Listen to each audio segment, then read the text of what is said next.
Esta é mais uma mensagem da cruz, o Evangelho da verdade, através de Cristo.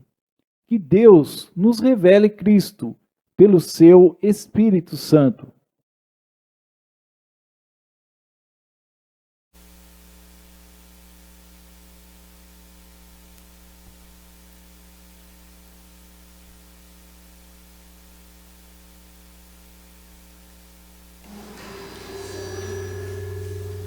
Salmo 26.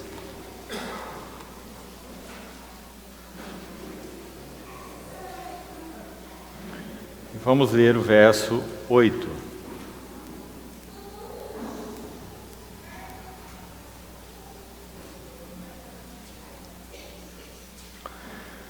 Eu amo, Senhor, a habitação de tua casa e o lugar onde tua glória assiste.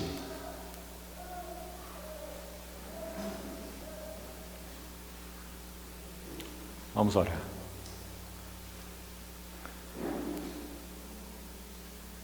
Senhor, uma vez mais nós confiamos esse tempo de comunhão em torno de tua pessoa e palavra. Suplicamos assistência bendita do teu Espírito Santo, para que possamos compreender as tuas Escrituras.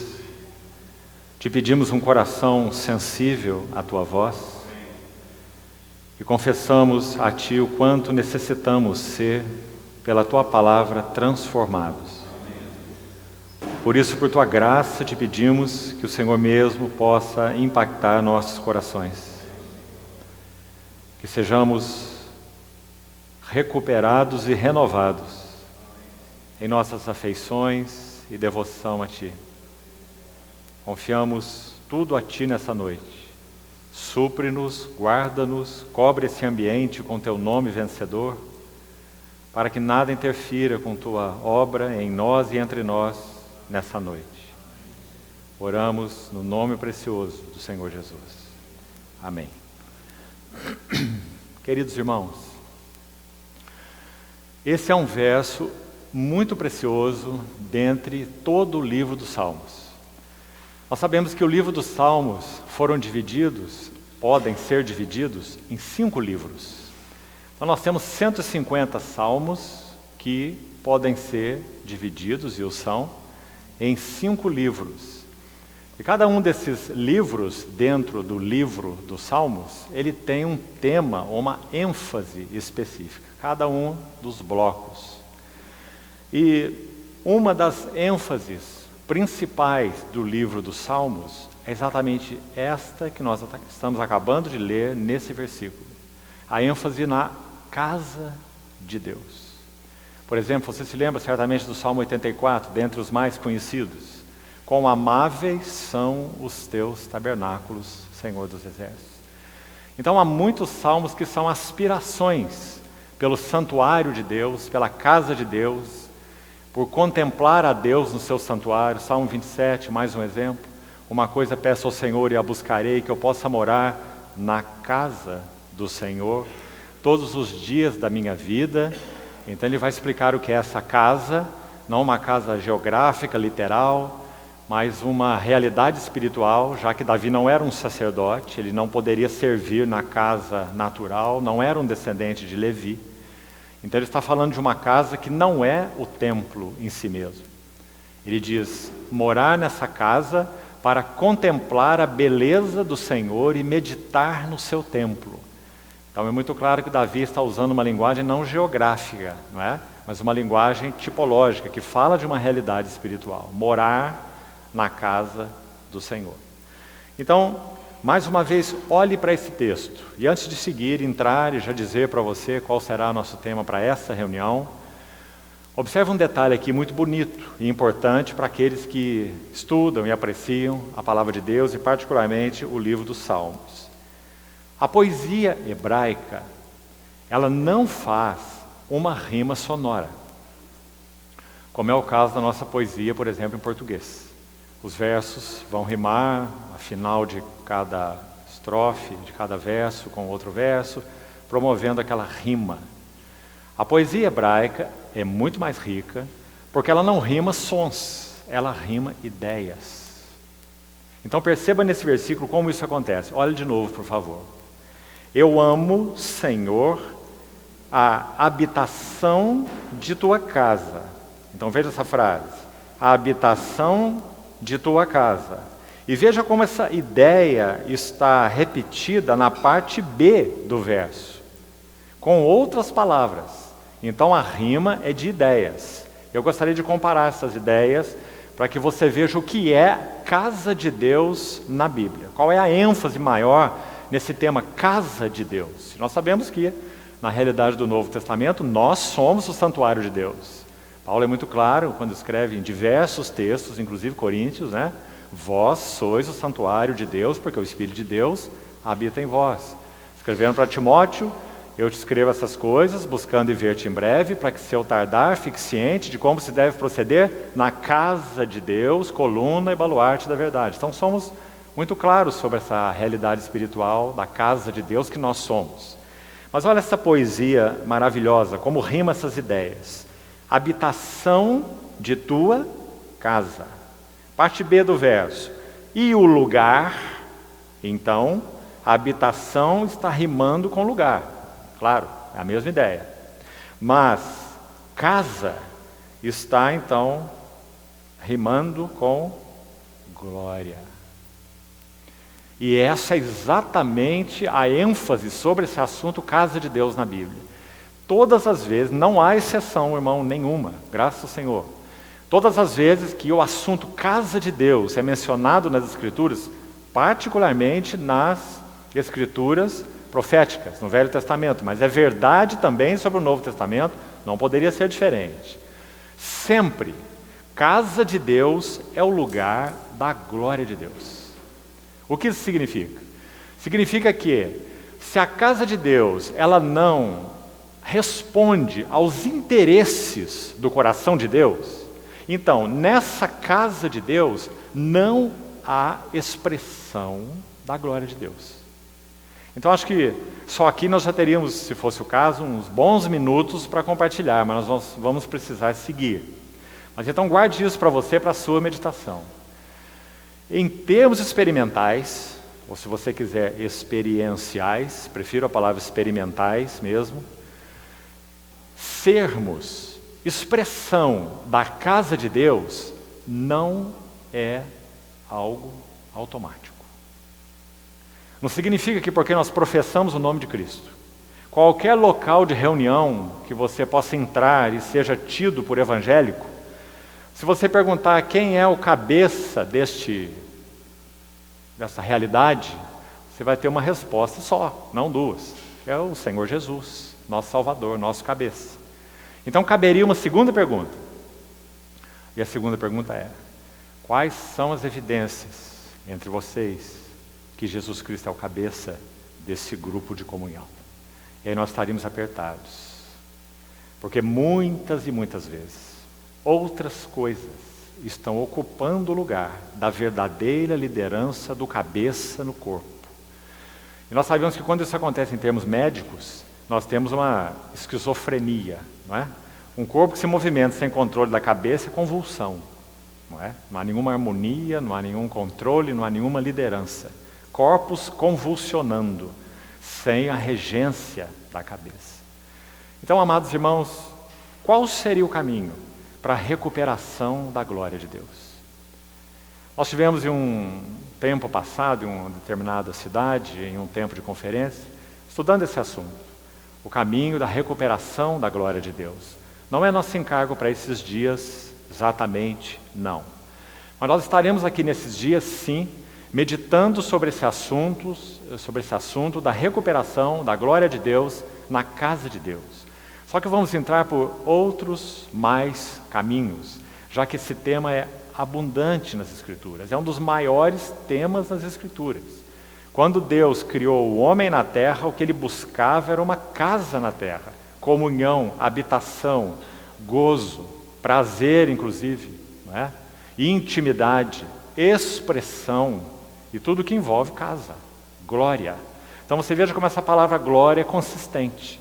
Glória envolve então comunhão, intimidade, companheirismo, e comunhão no sentido mais amplo da palavra, comunhão de interesses, comunhão de pensamentos. Glória envolve harmonia, não é? Então, vamos seguir por aí, com a ajuda do Senhor, nesses 4 tempos que teremos, os que estão debaixo da minha responsabilidade, pela graça do Senhor.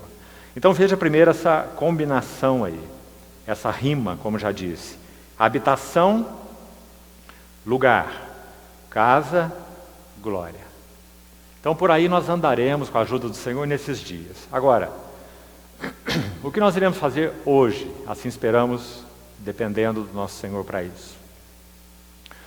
Nós vamos ver um pouco do preparo do Messias servo para cuidar dos assuntos da casa de Deus. É muito evidente, irmãos, e acho que poderíamos já desde o início abrir nossas Bíblias nesses textos. Vamos fazer, por favor, antes de fazermos mais comentários. Abra, por favor, em Marcos capítulo 6, e vamos ler um primeiro texto. E a partir daqui entramos com mais detalhes. Marcos capítulo 6. Abra, por favor. E vamos ler com cuidado e atenção os 6 primeiros versículos. Marcos 6, de 1 a 6.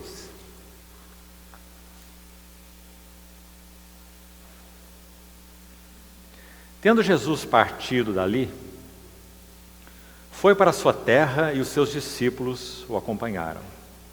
Chegando o sábado, passou a ensinar na sinagoga e muitos ouvindo se maravilhavam, dizendo, preste atenção nessas 3 perguntas. Donde vem a essas coisas? Que sabedoria é esta que lhe foi dada? E como se fazem tais maravilhas por suas mãos? Não é este o carpinteiro, filho de Maria, irmão de Tiago, José, Judas e Simão? E não vivem aqui entre nós suas irmãs? E escandalizavam-se nele. Jesus, porém, lhes disse, não há profeta sem honra, senão na sua terra, entre os seus parentes e na sua casa. Não pôde fazer ali muitos milagres, senão curar uns poucos enfermos, impondo-lhes as mãos. Admirou-se da incredulidade deles. Contudo, percorria as aldeias circunvizinhas a ensinar. Nós podemos dizer que há somente 2 frases, uma dentro de cada contexto, nós já iremos ao próximo em Lucas, que são sintéticas e que descrevem, na verdade, não descrevem exatamente, não é? Mas elas contêm nelas 18 anos da vida de Jesus. E é sobre isso que nós vamos falar hoje à noite. Você poderia me dizer, mas não tem nada na Bíblia sobre os 18 anos de Jesus, nos Evangelhos. E eu te diria assim, tem muita coisa nos Evangelhos que vão nos ensinar o que Jesus aprendeu durante 18 anos. Dos seus 12 anos aos seus 30 anos. E nós vamos ver isso passo a passo com a ajuda do Senhor hoje. Agora, quais são as 2 frases que abordam 18 anos de uma maneira tão sintética? Queria selecionar nesse texto a primeira, que está no verso 3. Não é este o carpinteiro? Nós sabemos por outro evangelista que o Senhor Jesus também era filho de carpinteiro. Mas nós só sabemos por Marcos que ele também era carpinteiro, que ele aprendeu o ofício de seu pai. Até quantos anos ele exerceu o ofício de carpinteiro? 30 anos. Não a Bíblia, mas a história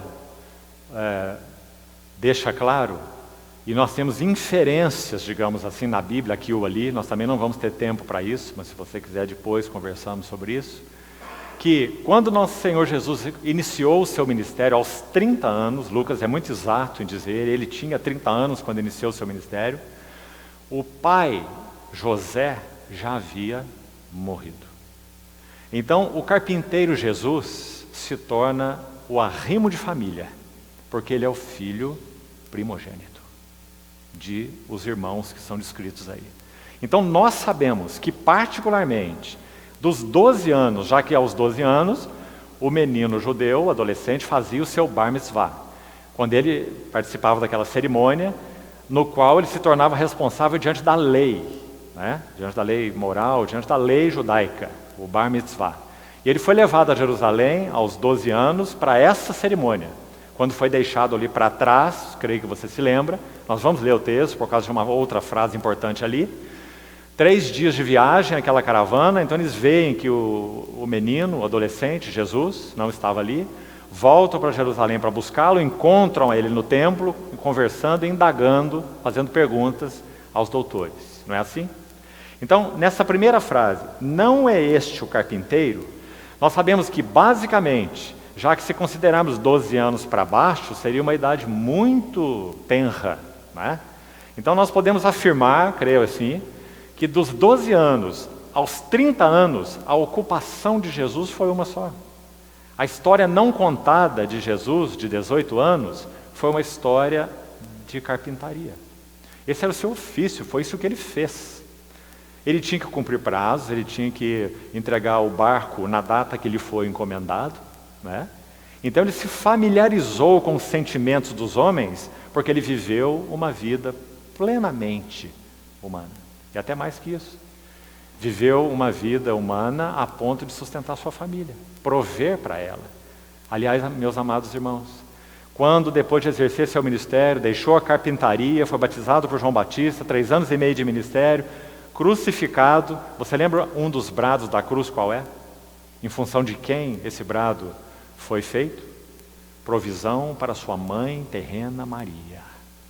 Mulher, eis aí teu filho. Filho, se referindo a João, né, ao discípulo, eis aí a tua mãe, fazendo provisão para sua mãe. Então são 18 anos debaixo dessa frase. Não é este o carpinteiro? Tanto é que quando ele inicia o seu ministério com essa sabedoria, essas obras, essas palavras, eles se escandalizaram dele. Então, nós o conhecemos tanto. Ele é aquele daquela carpintaria de Nazaré. De onde lhe vêm essas coisas? Porque ele nunca foi para uma escola de rabinos, não é? Então, quando nós estudarmos os evangelhos, como vamos fazer hoje, em particular alguns textos, nós vamos ver como e o que Jesus aprendeu em 18 anos. Porque às vezes, sabe, irmão, é necessário nós pensarmos. A ideia parece assim tão tosca, mas realmente ela não é. Porque parece que por um tanto de misticismo, talvez, nós somos tendentes a pensar assim. Esses anos ocultos da vida de Jesus, ele estava lá, fazendo alguma coisa.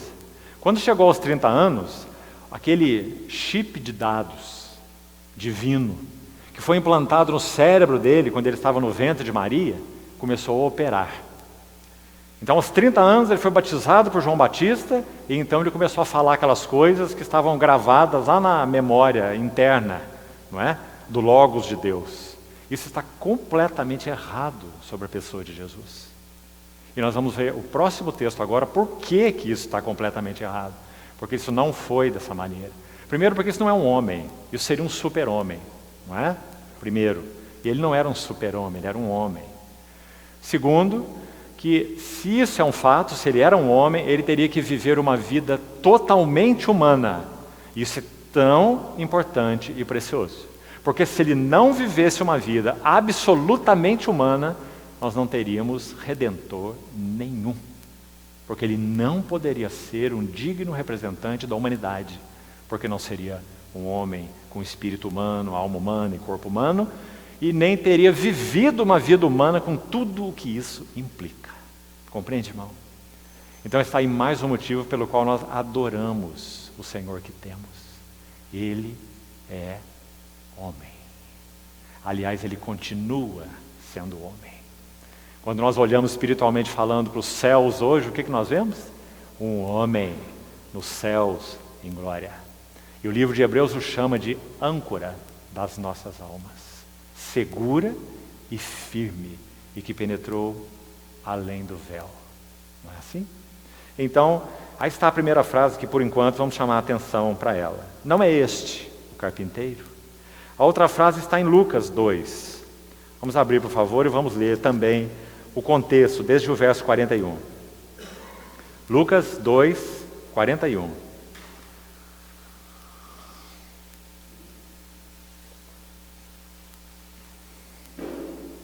Ora, anualmente iam seus pais a Jerusalém para a festa da Páscoa, quando ele atingiu os 12 anos. Então, olha aí com atenção. Subiram segundo o costume da festa. Terminados os dias da festa, ao regressarem, permaneceu o menino Jesus em Jerusalém, sem que seus pais o soubessem. Pensando, porém, estar ele entre os companheiros de viagem, foram caminho de um dia, e então passaram a procurá-lo entre os parentes e os conhecidos. E não o tendo encontrado, voltaram a Jerusalém à sua procura. 3 dias depois, o acharam no templo, assentado no meio dos mestres, ouvindo-os e interrogando-os. Cuidado, mais uma vez aqui, cuidado, porque às vezes alguns apressadamente falando desse texto dizem que Jesus estava ensinando os doutores. E você vê que não tem nada disso aí. Está dizendo que ele estava ouvindo os doutores e estava fazendo perguntas que intrigavam aqueles doutores, já que ele tinha 12 anos de idade. Né? Então, ouvindo-os e interrogando-os. E todos os que o ouviam se admiravam da sua inteligência e das suas respostas. Logo que seus pais o viram, ficaram maravilhados. E sua mãe lhe disse: Filho, por que fizeste assim conosco? Que interessante esse versículo e quanto ele é bonito. Porque não é como qualquer outra mamãe, não é? Um menino de 12 anos que foi deixado para trás, os pais voltaram ansiosos. E o que essa mãe tem para dizer? Filho, por que você fez assim conosco? Não ficou perto de nós na nossa caravana? Outra frase que sai das bocas das mães, que todos nós que somos filhos já ouvimos.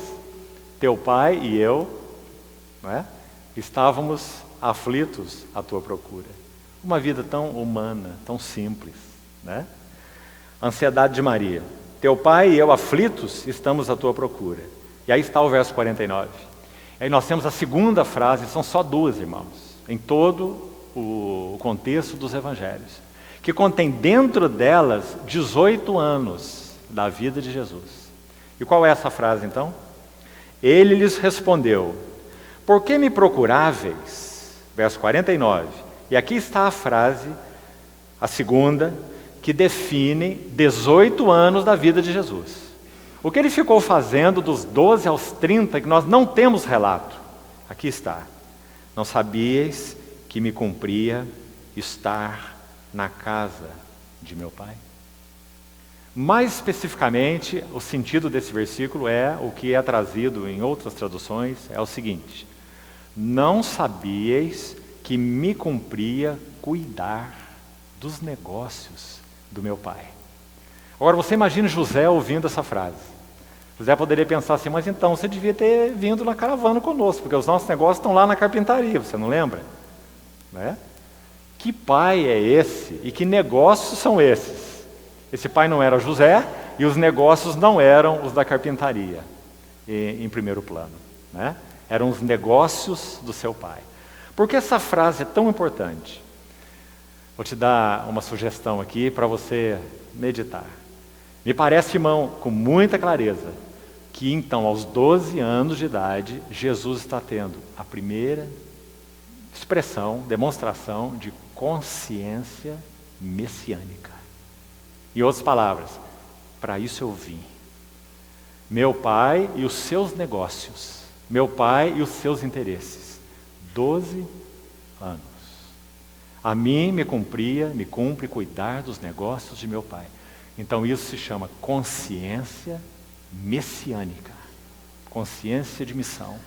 Agora então temos 18 anos de silêncio. E o que aconteceu nesses 18 anos? Então vamos seguir devagar aí.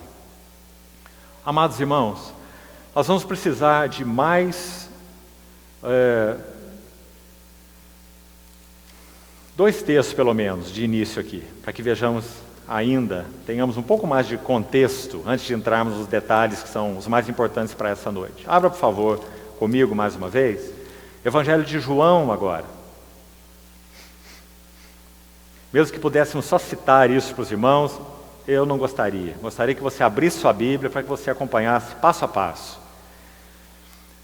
Você se lembra que quando Nosso Senhor encontrou aqueles dois discípulos de João, ou eles o encontraram, dois discípulos de João Batista, entre eles é João, o evangelista, e o outro é André, o irmão de Simão Pedro, que então leva o Simão a Jesus. O Senhor olha para ele e diz: tu és Simão e tu serás Pedro.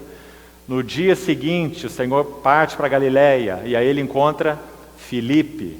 E Filipe vai falar a Natanael sobre o Messias. E diz: nós encontramos aquele de quem Moisés escreveu e aquele a quem os profetas se referiram. Filipe está entusiasmado com isso. Nós achamos aquele de quem Moisés escreveu tudo o que escreveu, aquele de quem os profetas profetizaram tudo que profetizaram. E ele diz assim: Filipe, Jesus o Nazareno, filho de José. Você lembra o que Natanael disse para Filipe? Está aí no verso João 1, verso 46. Perguntou-lhe Natanael: olha, de Nazaré pode sair alguma coisa boa? Respondeu-lhe Filipe: vem e vê. Por quê, irmão? Porque Nazaré não era uma cidade da Judéia, Nazaré era uma cidade da Galiléia, além do Jordão. Ou seja, uma terra de segunda classe. Não tem nenhuma profecia no Velho Testamento que fala de algo bom que pudesse vir de Nazaré.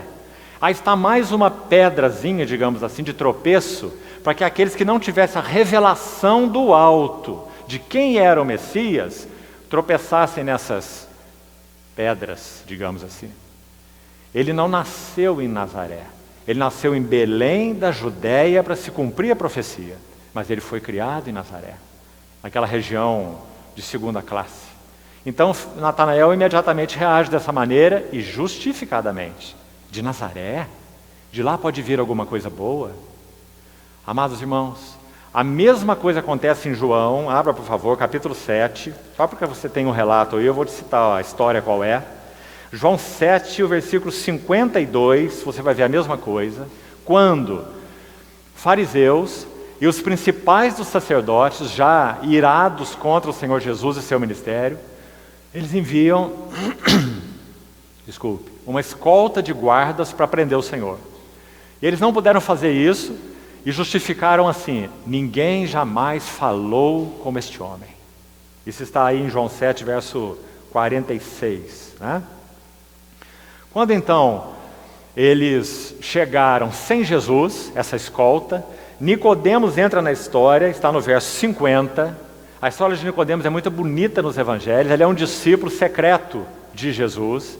Aquele encontro que ele teve com o Senhor em João 3, quando o Senhor falou com ele sobre nascer da água e do Espírito, gerou algo em Nicodemos que o fez um discípulo do Senhor, ainda que amedrontado. Um discípulo como que discípulo oculto, por trás dos bastidores, por causa da posição que ele ocupava dentre as autoridades judaicas.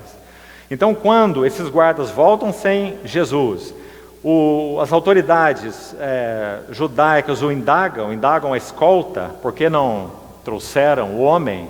Eles dizem: ninguém jamais falou com esse homem, como esse homem. Então, no verso 48, essas autoridades dizem: creu nele alguém dentre as autoridades ou algum dos fariseus? Quer dizer, os entendidos, a nata, né? O top da religião, algum deles creu nele? Essa plebe que nada sabe da lei é maldita. É o que você tem aí no texto. Então Nicodemos, ele assume, digamos assim, discretamente, uma defesa de Jesus, né? Eles dizem assim: acaso na nossa lei alguém julga um homem sem primeiro ouvi-lo? É o que você vai ter aí no relato. Aí eles são duros com Nicodemos. Eles dizem assim: será que é o caso de você também ter vindo da Galiléia? Você não sabe que da Galiléia não se levanta nenhum profeta? E aqui, irmãos, por que destacamos essas duas expressões? A de Natanael e a dessas autoridades. Para que nós vejamos o que significou Nazaré para o nosso Senhor Jesus. Você está vendo o que significou Nazaré? Você está vendo onde ele foi criado? Eu gostaria de ler um texto agora com você, em Isaías. Eu gostaria de usar uma designação para a cidade de Nazaré, para que isso nos ajude na nossa meditação. Eu então gostaria de chamar para você pensar também, Nazaré, denominá-la de a aljava secreta de Deus. Onde Jesus, particularmente, escute, irmão, por favor, com atenção, dos 12 aos 30, ficou escondido, e ali ele foi preparado para algo. E é aqui que nós vamos começar, com Isaías, e depois nós vamos devagar para os evangelhos. Você quer ver um texto maravilhoso sobre essa aljava de Nazaré? Abra, por favor, o capítulo 49 de Isaías. Vamos ler os versos 1 a 3. Isaías 49. O Messias, servo, está sendo preparado, vamos guardar isso nos nossos corações, para ser o edificador da casa de Deus. Qual era o motivo governante do coração dele? Vamos fazer uma retrospectiva aqui. Salmo 26, 8. Quanto eu amo, Senhor, a habitação da tua casa. Irmão, você conhece, você sabe de algum outro personagem das Escrituras ao qual esse versículo possa se aplicar de modo mais próprio do que Jesus? Davi amava a casa de Deus. Daniel amava a casa de Deus, não é? Era aquele que orava com as suas janelas abertas, voltadas para Jerusalém, para a restauração do testemunho do Senhor. São dois exemplos maravilhosos, tanto Davi quanto Daniel. Mas será que algum deles se compara a Jesus? Quanto amo, Senhor, a habitação de tua casa e o lugar onde tua glória assiste. Agora, irmãos, Deus o Pai, está pensando junto comigo, estamos juntos para meditar. Deus o Pai toma o seu Filho encarnado e o coloca particularmente em 18 anos de silêncio. Perda de tempo? Será? Será que era porque ele teria que completar 30, porque o sacerdote entra no serviço com 30, então Jesus é o sacerdote, ele teria que entrar com 30? Será que é esse o motivo? Ou será que ele teria que passar por um preparo específico? A resposta é essa. Ele teria que passar por um preparo específico. E é isso que nós vamos ver. E o quanto isso se aplica às nossas vidas. Então vamos ler Isaías 49, de 1 a 3. Esse é um dos capítulos chamados de Cântico dos Servos, de Isaías. E nós sabemos a quem se refere, a nenhum outro que não o servo dos servos, do Senhor Jesus. São proféticos todos esses capítulos, 42, 44, 49, 50, 52, 53, todos são cânticos do servo. Então olha esse capítulo 49, verso 1. Ouvi-me terras do mar, e vós povos de longe escutai. O Senhor me chamou desde o meu nascimento, desde o ventre de minha mãe fez menção do meu nome. Fez a minha boca como uma espada aguda. Agora escute. Na sombra da sua mão me escondeu, fez-me como uma flecha polida e me guardou na sua aljava. E me disse, tu és o meu servo. Literalmente, a primeira aplicação dos cânticos dos servos é para Israel, porque no Velho Testamento Israel era o servo de Deus, ou seja, era o povo através do qual o Senhor exercia os seus encargos. A expressão de Deus estava ligada a Israel e o governo de Deus mesmo, não é? Para toda a terra seria exercido através de Israel, teoricamente falando, né? O que não aconteceu, por causa da infidelidade, da rebeldia de Israel. Então, literalmente, em primeiro plano, sim, esses cânticos dos servos se aplicam a Israel. Mas nós sabemos que o servo mencionado aqui por excelência é o servo dos servos, é o servo que não falhou, é o servo que foi tomado por Deus de tal forma que respondeu às suas demandas e pôde exercer o seu governo e a sua expressão vitoriosamente. Então esse é o servo. Então tu és o meu servo, és Israel por quem hei de ser glorificado. Você está vendo a quem se refere esse texto com muita clareza? Amados irmãos, 18 anos em Nazaré significaram para Jesus essa flecha polida colocada na aljava de Deus. Agora, qual é a finalidade dessa flecha na aljava? Primeira coisa, uma vareta em si mesmo não é uma flecha. Aqui nós vemos a expressão flecha polida. Você está vendo o verso 2? Então essa flecha foi aparada, foi preparada, foi feita nela uma ponta aguda, não é? Preparação, para colocar em uma palavra. E depois, para onde essa flecha foi? Essa flecha foi colocada assim, ela não foi colocada no arco, foi colocada aqui nas costas, dentro da aljava. E nessa aljava permaneceu por 18 anos. Até que, vamos para um salmo agora, para você ver que relação preciosa desse texto de Isaías, deixa aí registrado, com esse Salmo 45. Ouça com atenção. Salmo 45.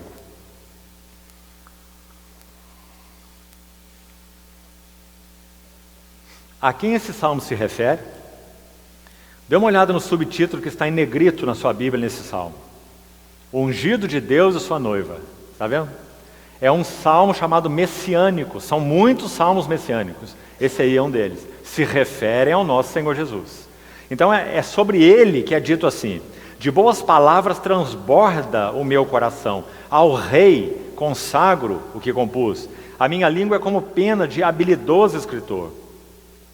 Tu és o mais formoso. Aqui começa o cântico de adoração, né? Aquilo que se refere ao Senhor Jesus. Tu és o mais formoso dos filhos dos homens, nos teus lábios se extravasou a graça, por isso Deus te abençoou para sempre. Cinge a espada no teu flanco, herói. Cinge a tua glória e a tua majestade, e nessa majestade cavalga prosperamente, pela causa da verdade e da justiça, e a tua destra te ensinará proezas. Agora a nossa ênfase aqui é o verso 5. Na sequência de Isaías que acabamos de ler. Preste atenção. As tuas flechas, ou as tuas setas, são agudas, penetram o coração dos inimigos do rei. Você entendeu? Porque o Pai Celestial poliu essa flecha, guardou na aljava, para qual propósito então? Para que quando ele completasse 30 anos, essa flecha fosse colocada no arco e disparada para onde? Contra todos os inimigos do rei. E não foi isso que aconteceu. Quando esse ministério termina, Nosso Senhor com 33 anos, ele está na cruz dando o brado do rei vitorioso, e as flechas então penetraram os corações de todos os seus inimigos. O mundo, a carne, o diabo, o ego, etc. Quando ele disse, está tudo consumado. Mas então, irmãos, por 18 anos, vamos guardar essa figura. Essa seta foi polida, seta ou flecha, é a mesma palavra aí, seta, flecha, polida e guardada na aljava de Deus. Tempo perdido, anos de preparação. Irmão, os especialistas já nos disseram, todos nós sabemos disso, que em um iceberg, 6 partes da sua massa estão debaixo da linha da água. Não é assim? Mais ou menos. E 1/7 da massa está evidente. Então, há uma imensidão ali, 6 vezes maior do que aquilo que se vê acima da linha da água.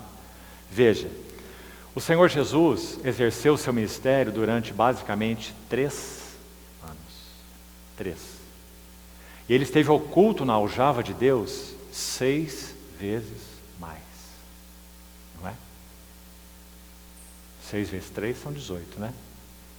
18 anos na aljava oculta de Deus. Anos de preparação.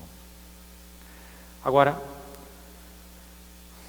abra comigo em Hebreus capítulo 2. Vamos para mais um texto. O que está acontecendo nessa aljava de Nazaré, como a chamamos aqui? Hebreus 2:17. Esse lindo livro de Hebreus trata da vida humana de Jesus, o sacerdote humano que nós temos, semelhante a nós em todas as coisas, como diz aí o verso 14. participou de carne e sangue de modo comum com todos os seus irmãos, como somos chamados aqui nesse capítulo. Verso 17 diz assim: por isso mesmo o quê? Porque ele seria aquele que iria socorrer a descendência de Abraão. Olha o final do verso 16. Quem são esses? O que a Bíblia chama, o que Paulo chama, particularmente Paulo nos seus escritos, de descendência de Abraão, não são judeus. O que ele chama de descendência de Abraão são os da fé, sejam judeus ou sejam gentios, não importa sua nacionalidade. É totalmente indiferente se são judeus ou se são gentios, porque os descendentes de Abraão são os da fé, os que creem. Não é judeu aquele que o é exteriormente, mas é judeu aquele que o é interiormente. Não é circuncisão aquela que é na carne, segundo a letra, mas aquela que é do coração, não é? Então, essa é a descendência de Abraão, a qual o Senhor socorreria, estenderia a mão, final do verso 16. Então vamos ler o 17. Por isso mesmo, porque ele teria que ser esse socorredor, esse que estenderia a mão para todos que são da fé, os descendentes de Abraão. Então, por isso mesmo, convinha que em todas as coisas... Irmão, como eu acho linda nas Escrituras, em particular aqui o Novo Testamento, essa expressão todas as coisas. Porque ela significa o que diz. Ela significa todas as coisas. Você não precisa entender grego, não precisa fazer uso de nenhum vernáculo para você compreender essa expressão. Ela é isso mesmo. Jesus se tornou participante de todas as coisas de uma vida humana, para que ele se tornasse semelhante aos irmãos. Convinha que em todas as coisas se tornasse semelhante aos irmãos, para ser misericordioso e fiel sumo sacerdote nas coisas referentes a Deus. Então ele seria um homem preparado em dois sentidos principais. Primeiro, tudo que se referia, escute bem por favor, aos interesses de Deus, ele deveria corresponder. Se ele não correspondesse, ele falharia no que concerne aos propósitos de Deus que foram colocados sobre os seus ombros. Se ele poderia falhar ou não, esse é assunto para outra conversa, né? Mas o fato é que ele deveria responder aquilo para o que ele foi enviado. Esse é um lado, as coisas referentes a Deus. Mas e o outro lado? Qual é o outro lado? Ele deveria em todas as coisas ser semelhante aos irmãos. Do contrário, ele não poderia fazer a ponte, ele não poderia ser o sumo pontífice, ou sumo sacerdote, entre Deus e os homens. Então, misericordioso e fiel nas coisas referentes a Deus e fazer propiciação pelos pecados do povo. Você está vendo as duas coisas aí nesse versículo. Então está aí a aljava de Nazaré. O nosso Senhor colocado ali, vivendo uma vida humana simples, provedor, arrimo de família, cuidando de sua mãe, cuidando dos seus irmãos, né? Até os 30 anos. E aprendendo muita coisa, como nós vamos ver nos evangelhos. Já vamos chegar lá. Então vá anotando esses detalhes. É para socorrer os descendentes de Abraão, dentre os quais nós somos, né? Que convinha que em todas as coisas ele se tornasse semelhante aos irmãos. A primeira lição, amados irmãos, extremamente importante que nosso Senhor Jesus aprendeu na aljava de Nazaré, é talvez a mais difícil para nós aprendermos. E é a lição da espera em Deus. Espera em Deus. Vá meditando diante do Senhor e fazendo as indagações para você. Quantas vezes nós recebemos, de certa forma, uma medida de luz da parte do Senhor? Uma medida de luz, apenas uma medida de luz.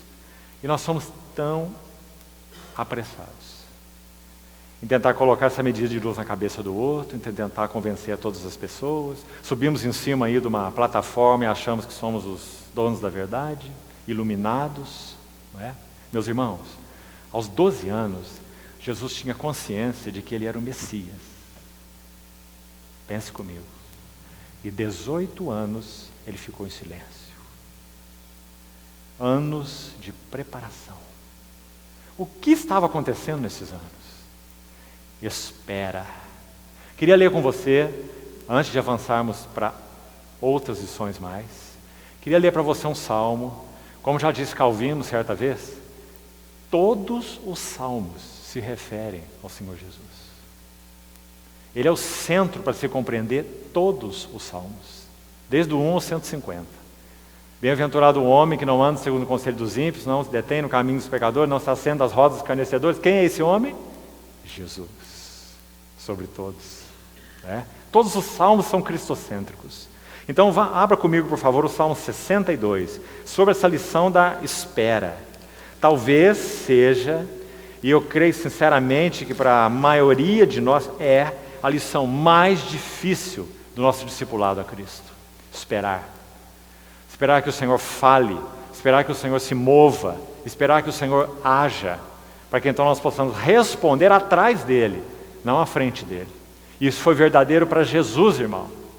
Você pode imaginar Jesus completando 18 anos, Jesus completando 25 anos, 28 anos, e ele aguardando até os 30 anos, para que o precursor viesse, falasse sobre ele, o batizasse, os céus abrissem, o Espírito descesse, e então ele soubesse que aquela era a sua hora. 18 anos de espera, aprendendo. Olha o Salmo 62 então, por favor. Que lindo salmo. Veja o verso 1. Somente em Deus, ó minha alma, espera silenciosa. Não é um verso maravilhoso, irmão? Espera já é uma expressão tremenda para nós, como cristãos. Agora, espera silenciosa é mais linda ainda. Porque às vezes até conseguimos esperar um pouco, mas a boca não fica fechada, não é? Somente em Deus, ó minha alma, espera silenciosa. Quem será que foi esse homem que viveu assim? Dele vem a minha salvação. Só Ele é minha rocha e minha salvação, o meu alto refúgio, não serei muito abalado. Olha o verso 5. Somente em Deus a minha alma espera silenciosa, porque dele vem a minha esperança. Só Ele é minha rocha e minha salvação, o meu alto refúgio, não serei jamais abalado. Agora, nesse salmo ainda, olha o verso 11. Aqui nós já podemos avançar mais um passo na aljava de Nazaré. Guarde essa figura no seu coração. A aljava de Nazaré.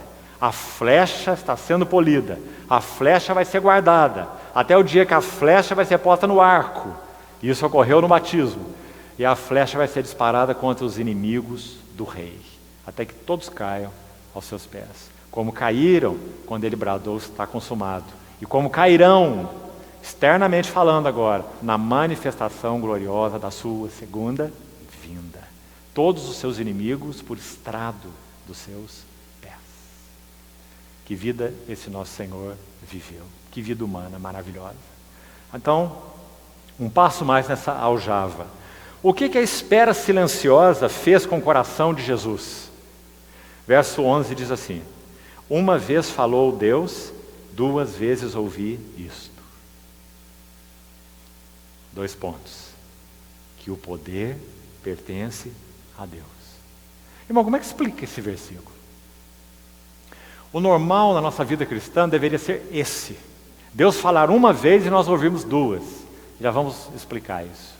O que acontece normalmente é que Deus fala 2 vezes e nós não ouvimos nenhuma. O normal seria, Ele falou uma vez e nós ouvimos 2. O que isso significa? O primeiro ouvir é aquela palavra do Senhor que nos atingiu em uma circunstância qualquer e nós ouvimos o Senhor. De modo muito pessoal, Ele falou conosco. E essa palavra foi guardada no nosso coração. Vamos chamá-la de Logos. E Ele falou e nós o ouvimos. Então nós agradecemos a Ele, nós o adoramos, porque Ele falou conosco, Ele veio ao nosso encontro, na tribulação, na necessidade, na angústia. Né? Uma vez falou Deus, mas então Ele vai dizer, 2 vezes ouvi isso. Esse 2 vezes se refere a quê?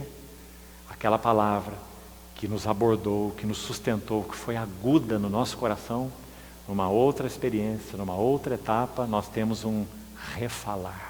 Não é necessariamente que o Senhor tenha aí que nos falar de novo, como naquela primeira maneira, mas aquela primeira palavra ficou estocada aqui de tal forma, que quando uma experiência outra foi vivida, o Logos se fez rema.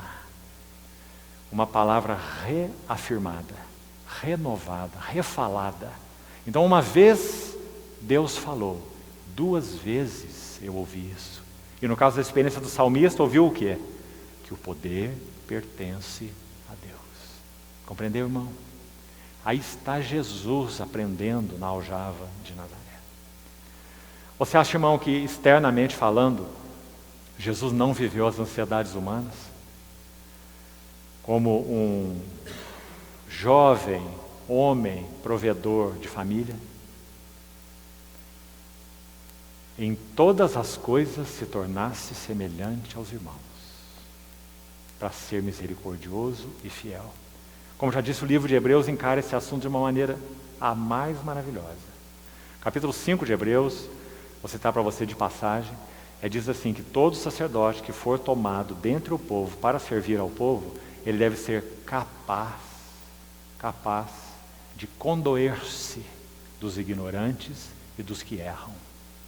Você acha que não se aplica ao Senhor Jesus? Mas como se aplica a Ele se Ele não é ignorante, Ele não erra, Ele não errou, Ele é perfeito? Ele teve capacidade por causa da sua natureza humana, com tudo que a natureza humana é, verdadeiro homem. Então ele participou e se tornou capaz de condoer-se, sofrer junto com os ignorantes e com os que erram. Por isso o livro de Hebreus o apresenta de maneira tão linda, quando diz: acheguemo-nos confiadamente junto ao trono da graça, para encontrarmos misericórdia, graça para socorro em ocasião oportuna. Maravilhosa esperança, promessa, realidade que nós podemos e experimentamos nele, né? Então está aí mais um passo. Agora, mais um salmo nós vamos, seguindo nessa trilha da aljava de Nazaré. Salmo 40, abra por favor.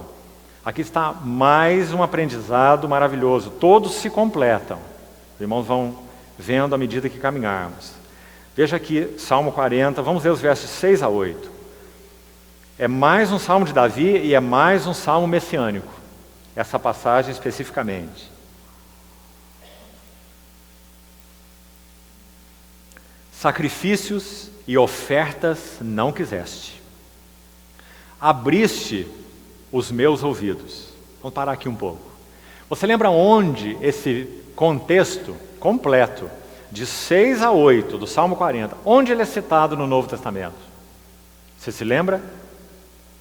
Hebreus capítulo 10, versos de 5 a 7. Então o autor de Hebreus tomou esse texto do Salmo e aplicou naquele capítulo 10 do seu livro, especificamente a Jesus. E quando você vê a forma como ele foi aplicada lá, você vai ler lá assim: sacrifício e oferta não quiseste, antes um corpo me formaste. E aqui no Salmo, abriste os meus ouvidos. Significa que nosso Senhor Jesus, na sua vida humana, o que o caracterizava, sobretudo, essa sua vida humana, expressa aí por essa palavra, corpo me formaste. Está dizendo, homem real, natureza humana completa. O que caracterizou o Senhor Jesus, sobretudo, como homem, foi esta qualidade. Abriste os meus ouvidos. Ele, como homem, aprendeu o que aprendeu na aljava de Nazaré, como estamos dizendo, sobretudo porque ele tinha os seus ouvidos totalmente desimpedidos para ouvir o seu Pai. E aí, meus amados irmãos, nós temos outra exortação tremenda para nós. O que tem tapado os nossos ouvidos de ouvirmos claramente o nosso Senhor? Porque ouvir o nosso Senhor não é uma questão apenas mística, e estou usando aqui a palavra no sentido estrito dela, né? Ouvir o Senhor tem implicações. Se nós ouvimos o Senhor, nós temos resposta àquilo que nós ouvimos da parte do Senhor. Se nós ouvimos o Senhor, o nosso coração se amolda àquilo que nós ouvimos da parte do Senhor. Não é escutar com orelha, é ouvir com uma faculdade espiritual, ouvidos espirituais, não orelha física, né? Então, sacrifício e oferta não quisestes, abriste meus ouvidos. Ou, na linguagem de Hebreus, corpo me formaste. Vamos guardar isso. A primeira faculdade do sacerdócio é ouvido. Nós tendemos a pensar que é mão, não é? Ele tem que matar animal, tem que destroçar a carne, tem que saber para que serve isso, lavar com água, queimar uma parte e etc. Não. A primeira faculdade despertada num sacerdote é ouvido.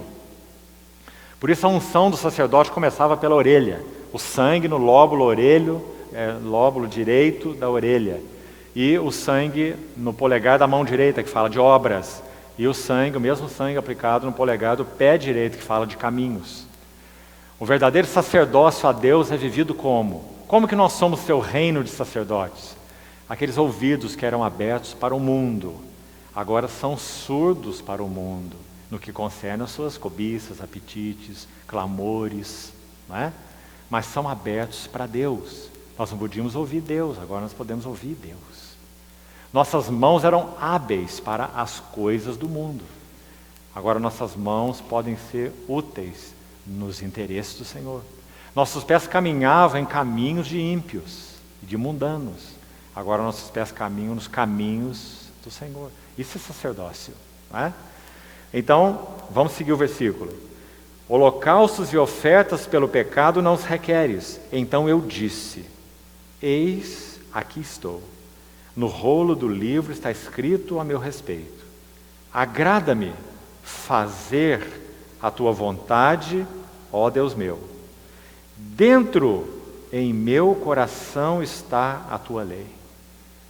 Nós vamos ficar com essa última frase aqui para esse momento. Mais uma vez, o que estava acontecendo na aljava de Nazaré por 18 anos?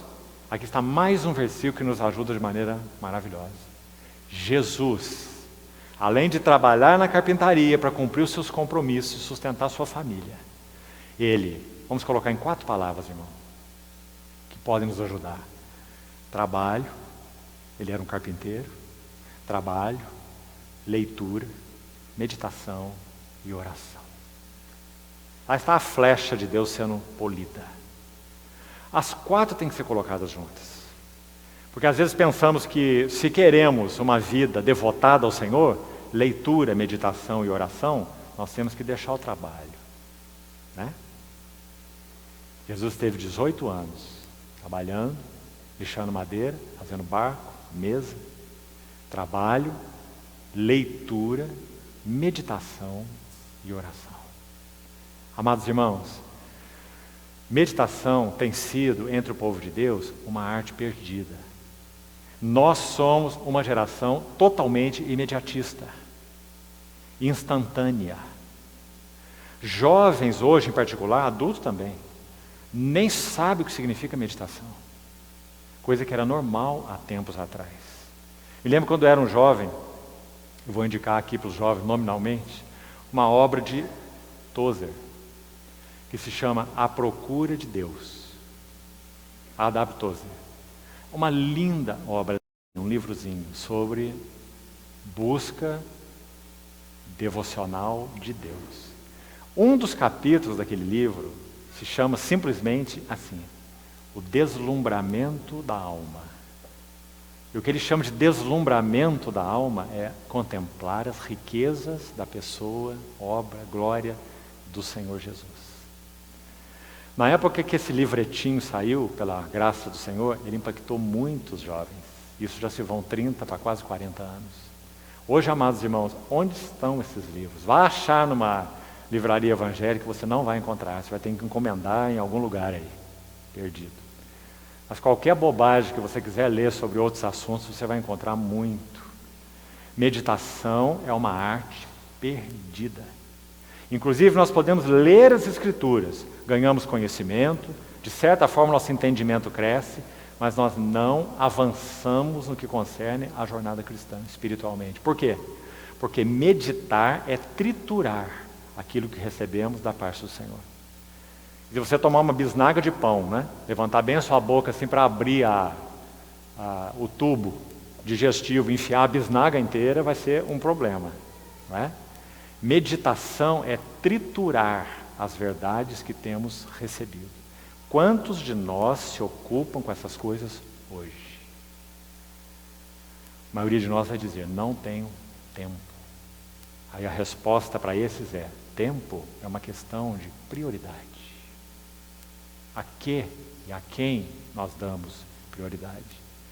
Me lembro pouco tempo depois de ter lido esse livrozinho A Procura de Deus de Tozer, alguns anos depois, 10 anos depois, apareceu um outro livrozinho para contrastar com esse primeiro. Sabe como chamava? Foi editado há muitos anos, tomara que ele já tenha sumido de todas as livrarias. O nome era Café com Deus. Café com Deus. Para você, quando acordar de manhã, está com pressa, o horário ali já está na hora, né? E não ficar sem a sua devocional, então você abre a sua leiturazinha e faz o café com Deus e corre para o trabalho. Está resolvido o seu dia. Já teve o café com Deus. Irmão, onde nós iremos chegar como testemunho do Senhor? Por esse caminho. Que tipo de avanço nós vamos conseguir? Quanto da glória da casa poderá ser expresso nas nossas vidas? Então esse mesmo irmão, servo do Senhor, um profeta de Deus sem dúvida na sua geração, Tozer, ele escreveu um textozinho sobre cultivo da vida interior, que em outras ocasiões, você já tem isso aí gravado, inclusive em outras mensagens, eu já citei isso algumas vezes. E nesse texto dele sobre o cultivo da vida interior, uma das coisas que ele diz é assim: aprenda a orar interiormente a todo momento. Com o tempo, você aprenderá a fazer isso enquanto trabalha. Enquanto trabalha. Sim, você está trabalhando, você está fazendo seus... A maioria dos nossos serviços são mecânicos, seja qualquer profissão que for. Nós mecanizamos a coisa toda, não é? E poucos requerem realmente a nossa absoluta concentração. Então nós vamos aprendendo a fazer as coisas, mas a nossa mente está em outro lugar. Nosso coração está atrelado ao Senhor, aos seus interesses, ao que Ele nos tem falado, ao que Ele tem demandado de nós, aos encargos que Ele tem transmitido ao nosso coração por outros, inclusive encargos de intercessão. Sabe como a Bíblia chama isso? Morai em mim e eu morarei em vós. Permanecei em mim e eu permanecerei em vós, porque sem mim nada podeis fazer.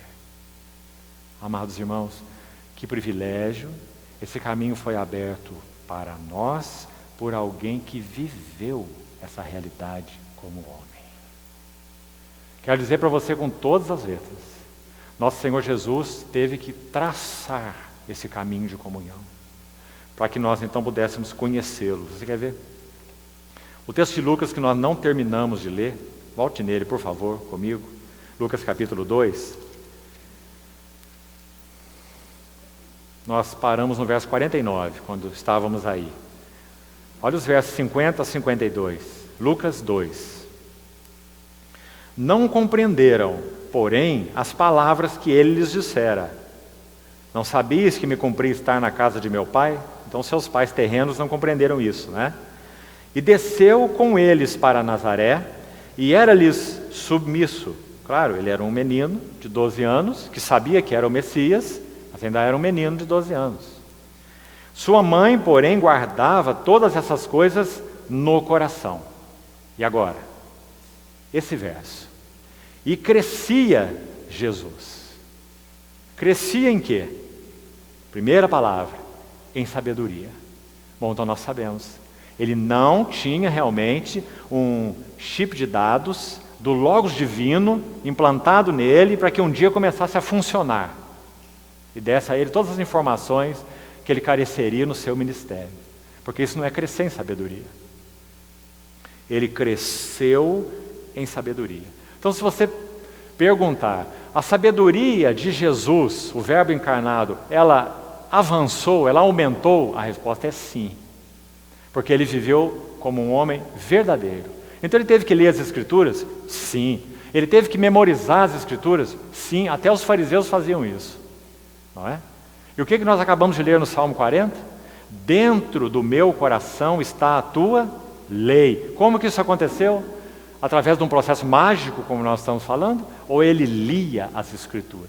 Claro que ele lia as Escrituras. E como lia as Escrituras? Irmãos, ele lia como ninguém, sabe por quê? Porque tudo que ele lia era a respeito dele. Quando ele ressuscita e tem aquela comunhão com os discípulos de Emaús, você se lembra em Lucas 22? Lucas 24. Você se lembra o que é dito lá? Ele foi dizendo a eles tudo o que a respeito dele constava na lei, nos profetas e nos salmos. ou seja, em todas as Escrituras. E abriu o entendimento deles para entender as Escrituras. Quando que ele aprendeu isso? Na carpintaria de Nazaré. Trabalho, leitura, meditação e oração. E a flecha está sendo polida e guardada na aljava até o dia que ela vai para o arco. Amados irmãos, sabe como as coisas são feitas hoje? Vai para o seminário. Seminário é o lugar de aparar a flecha e de polir. Quando você completar os 4 anos, aí a flecha vem para o arco. Aí você sai disparando e nada acontece. Não é? Porque o preparo de Deus não é feito em bancos de seminário. O preparo de Deus é feito nas aljavas. E a faca, a lâmina, tem que atuar na flecha. Claro que isso é uma figura do trabalho da cruz. Do contrário, a seta nunca será aguda, será uma seta rombuda, né? Uma seta que não penetra, porque ela não foi aparada pelo trabalho da cruz. Então, os anos de Nazaré são anos de preparação. Amados irmãos, falando em termos gerais, nós estaremos em anos de preparação até que o Senhor venha. Essa escola não cessará até que Ele venha, por um lado.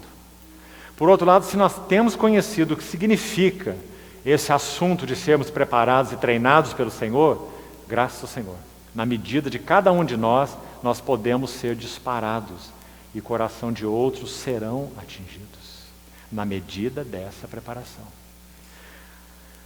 Vamos seguir para irmos concluindo. Quando eles fizeram aquela pergunta para o Senhor, que sabedoria é esta que lhe foi dada? Agora nós vamos mais ativamente aos evangelhos. Abra comigo, por favor, em João 7. João 7, versículo 15. João 7, 15. Que sabedoria é esta que lhe foi dada? Ele não foi para banco de seminário, que naquela época se chamava escola de rabino. Né? Ele não foi para nenhuma escola de rabino, não aprendeu aos pés de nenhum rabino. Então, quando eles viram esse rabino, chamemos assim, o rabino Jesus, que apareceu entre eles falando aquelas coisas, eles tinham que fazer aquelas perguntas. De que escola ele é? De onde lhe vêm essas coisas? Que sabedoria é essa que lhe foi dada? Onde ele aprendeu? Resposta: na aljava de Nazaré. 18 anos em espera silenciosa. João 7,15, olha que lindo versículo. Então os judeus, verso 14 diz, corria já em meio à festa e Jesus subiu ao templo e ensinava. Agora, claro, já está no seu ministério. Então os judeus se maravilhavam e diziam, como sabe este letras sem ter... Se você tem nas mãos a revista atualizada, a palavra é estudado, não é isso? No grego original, a palavra é aprendido. Então vamos ficar com ela, porque você vai ver que ela aparece assim no outro versículo de João que eu vou citar. Então a pergunta deles, como sabe este letras sem ter aprendido? Você quer ver a resposta? Um capítulo atrás, olha o capítulo 6 de João, vamos ver o 44 também, e chegamos lá no 45 onde queremos. Olha aí, Jesus disse assim, ninguém pode vir a mim se o Pai que me enviou não o trouxer. A ideia aqui é atrair. Ninguém pode vir a mim se o Pai que me enviou não o atrair, e eu ressuscitarei no último dia. Porque está escrito nos profetas, e serão todos ensinados por Deus. Portanto, todo aquele que da parte do Pai tem ouvido e aprendido, está vendo essa palavra? Esse vem a mim. Nós também não vamos ter tempo para detalhes aqui, embora sejam muito lindos, mas vou dar, com a ajuda do Senhor, o caminho para você. João, no seu evangelho, é um especialista.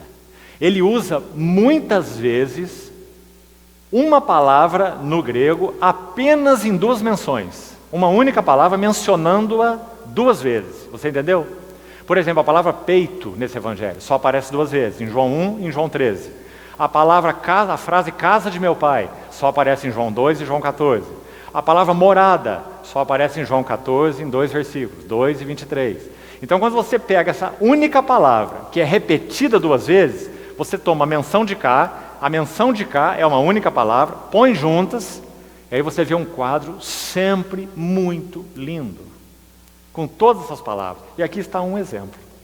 Então, a palavra aprendido No capítulo 7 de João, verso 15, eles perguntaram como ele sabe essas letras sem ter aprendido.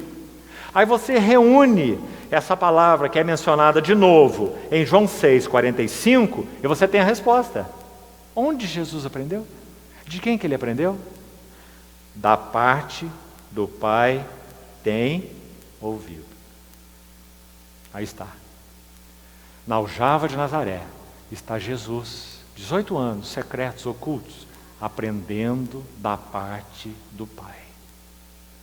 Não por um chip de dados, lendo, meditando, orando, considerando, aprendendo da parte do Pai. Irmão, nenhum de nós conseguirá avançar na jornada cristã sem esses elementos.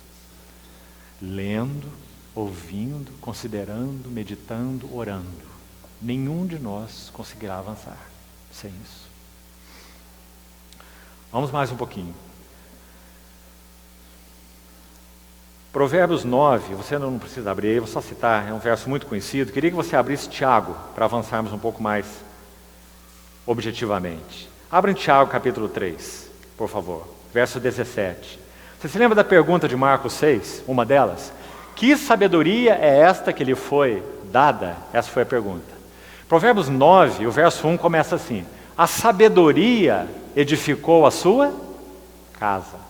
Casa na Bíblia fala de glória. A sabedoria em Provérbios é personificada, não é? Não é sabedoria virtude, não é sabedoria atributo, porque ela diz um eu para si mesma. Em Provérbios 8 a sabedoria diz assim: eu, a sabedoria, habito com a prudência. Então a sabedoria está personificada, ou seja, a sabedoria descrita em Provérbios não é um atributo de Deus, nem uma virtude divina, é uma pessoa divina, é o verbo de Deus que é a sabedoria de Deus, o Filho de Deus. Então diz, a sabedoria edificou a sua casa. Na linguagem do Novo Testamento eu edificarei a minha igreja. Né? É a interpretação dessa frase no Novo Testamento. Então, que sabedoria é essa? Que sabedoria é essa que lhe foi dada? Porque espantava aqueles que ouviam. Ora, os fariseus, irmão, eles sabiam trechos enormes das Escrituras de cor. E podiam recitar para todos. Por que ninguém se maravilhava com os fariseus? Se eles estavam recitando a Bíblia. E por que ninguém se maravilhava? Por que os guardas não diziam deles também? Ninguém jamais falou como eles. Mas diziam isso de Jesus. Por quê? Tiago 3,17 diz assim, olha. A sabedoria, porém, lá do alto. Está vendo aí? É diante dessa que eles se admiravam. Não era igual ao dos fariseus. Sabe por quê? Porque era primeiramente pura. E depois pacífica. E depois indulgente. Essa palavra significa perdoadora. Eles tomam uma mulher pega em flagrante adultério, trazem para Jesus, imagina o quadro, e dizem assim, na lei está escrito. E essa lei foi dada pelo oráculo de Deus. Ninguém pode contrariá-lo. Jesus iria contrariar Moisés? Como? Não é? Impossível. Essa mulher deve ser morta. Foi pega em flagrante adultério. O que ele vai fazer? O que Jesus vai fazer? Ele não pode dizer, não, calma, Moisés estava errado. Não é bem assim. Não é? O que ele pode fazer? A sabedoria do alto é indulgente ou perdoadora. Então o que ele faz? Sim. Vamos tentar parafrasear nosso Senhor. Sim. Essa mulher, segundo a lei, deve ser morta. Então, aquele que não tem pecado, atire a primeira pedra. Não é maravilhoso, irmão? A sabedoria, porém, lá do alto. Aquela que eles nunca ouviram de ninguém. Indulgente, perdoadora. Tratável significa conciliadora. Tratável, busca conciliação. Paulo refletiu essa mesma ideia em 2 Coríntios, quando ele fala, Deus tem posto a nós, os apóstolos, em último lugar, até sermos considerados o lixo do mundo, escória de todos. Lembra do texto? Ele vai dizer, quando somos caluniados, nós procuramos conciliação. Porque a sabedoria lá do alto é conciliadora.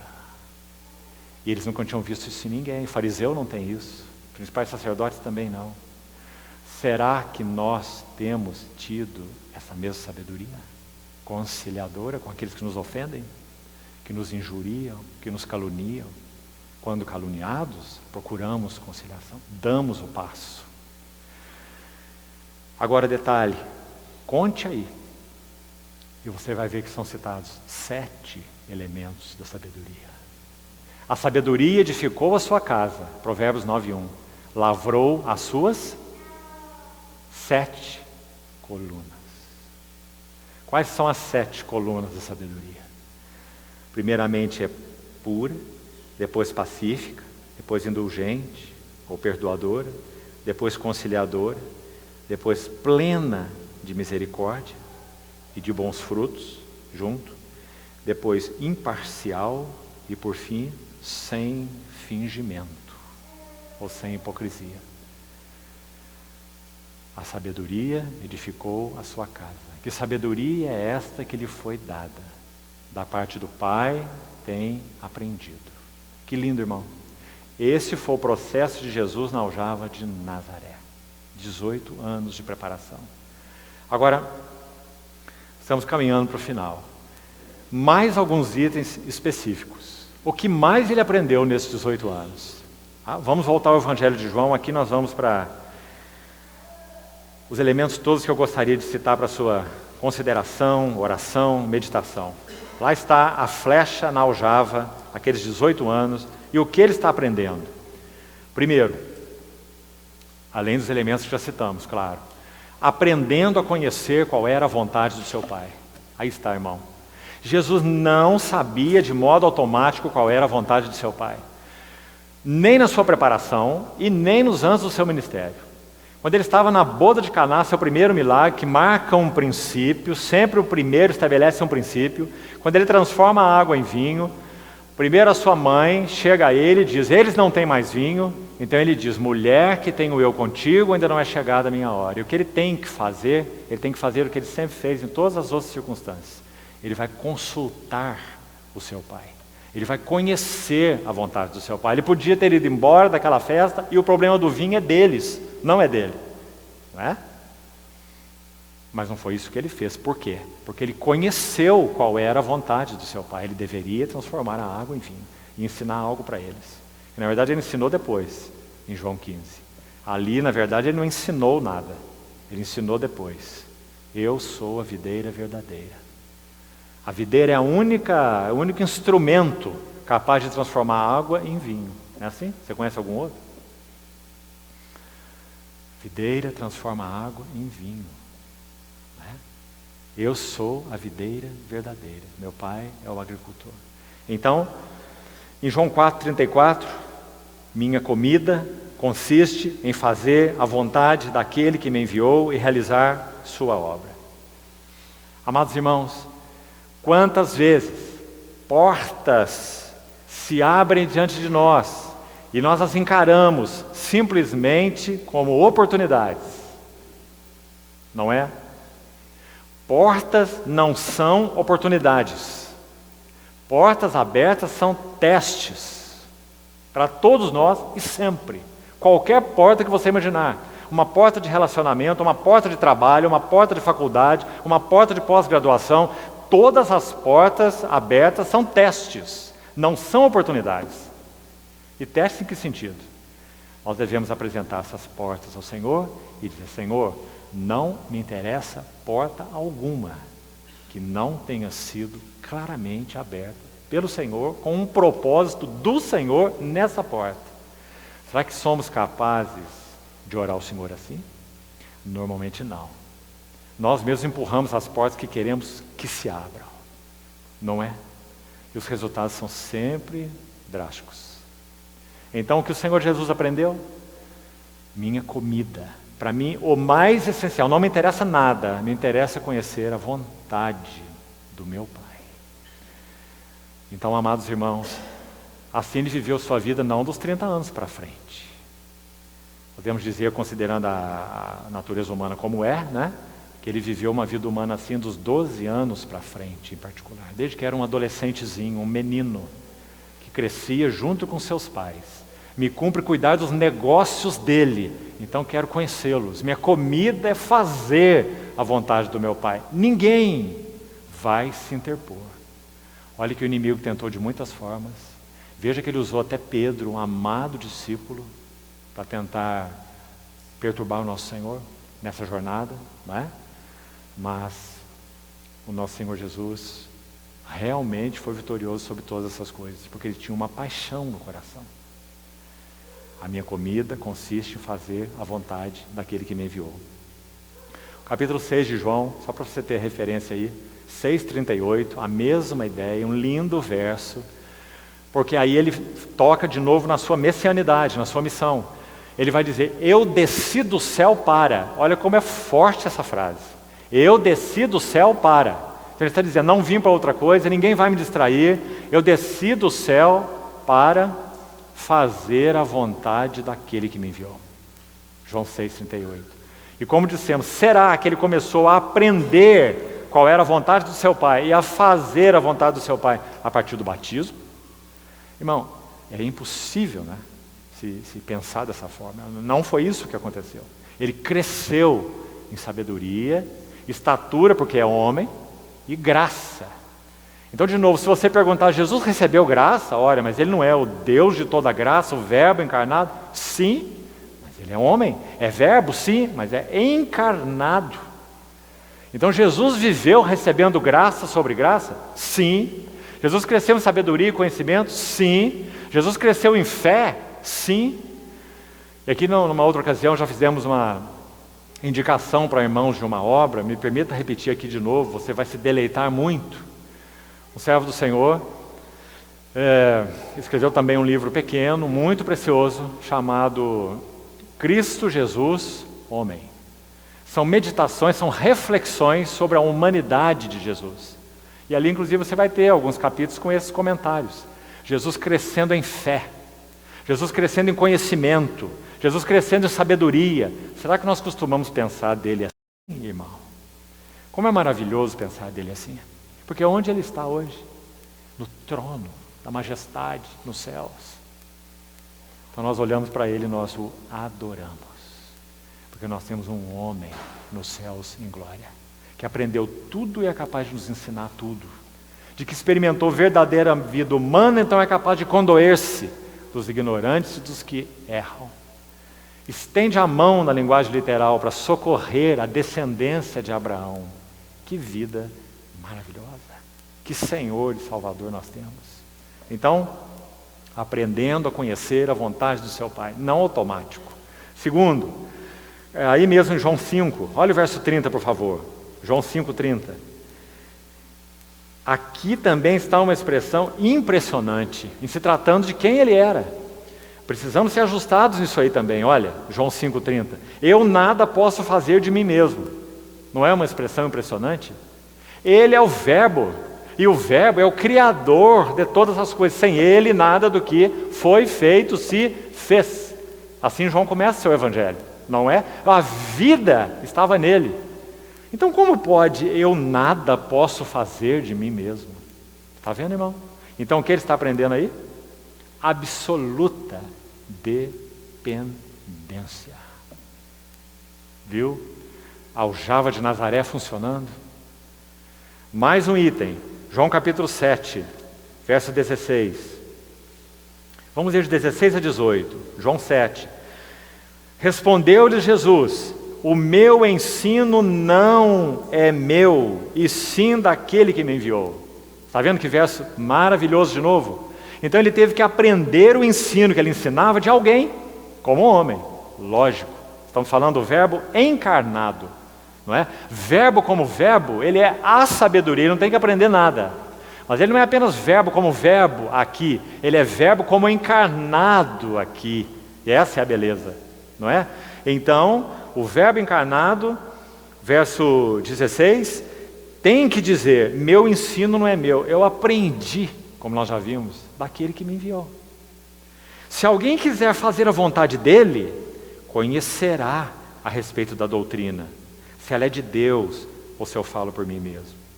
Aqui tem uma outra lição embutida aqui, né, que não é nosso foco para hoje, tão linda nesse verso 17. Ele está dizendo assim: você quer conhecer a vontade de Deus? Deus tem um pré-requisito. Aí, verso 17. Você deve ter um coração para obedecer. Se você quiser conhecer para especular, Ele não vai te mostrar. Mas se você quiser conhecer para obedecer, Ele vai te mostrar. Se alguém quiser conhecer a vontade dEle, conhecerá. Fazer a vontade dEle, ou seja, obedecer, conhecerá a respeito da doutrina. O Senhor nunca revelará a sua vontade para nós por especulação, mas apenas para um coração de obediência. Certa vez, se não me engano foi Jessie Penn-Lewis, perguntaram assim a ela: como se faz, irmã, uma irmã muito madura no Senhor, Jessie Penn-Lewis, como se faz, irmã, para conhecer a vontade do Senhor? É uma tremenda pergunta, não é? Que aflige a todos nós. Escute a resposta dela. 5% desse assunto é conhecer a vontade do Senhor. 95% é desejo de obedecê-la. Se temos desejo de obedecer ao Senhor, nós conheceremos qual é a vontade do Senhor. Porque é Ele quem tem prazer e desejo de nos revelar a sua vontade e os seus caminhos para nós, tanto gerais quanto particulares, específicos. E aí está nosso Senhor aprendendo. Verso 18, para completar aí, 7:18.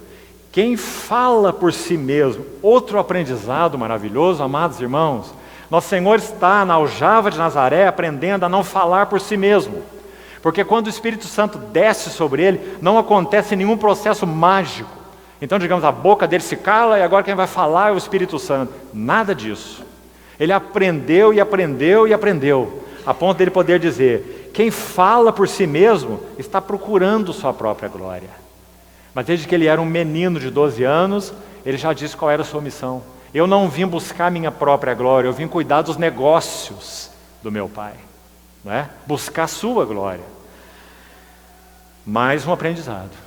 Será que isso tem sido verdadeiro para nós, amados irmãos? Nos serviços mais pequenininhos na casa de Deus, qual é a nossa motivação? Quando estamos com os irmãos, nos falamos, nos servimos, agimos uns com os outros, uns sobre os outros, não é? Qual é a nossa motivação? O que nós buscamos na vida coletiva da igreja? Será que temos encontrado a navalha de Deus tem aparado essas flechas para que nós sejamos esses que não falam por si mesmos, estrambelhados, o que acham, o que pensam, não é? E em função disso buscam sua própria glória, porque todas as vezes que falamos por nós mesmos, estamos buscando nossa glória.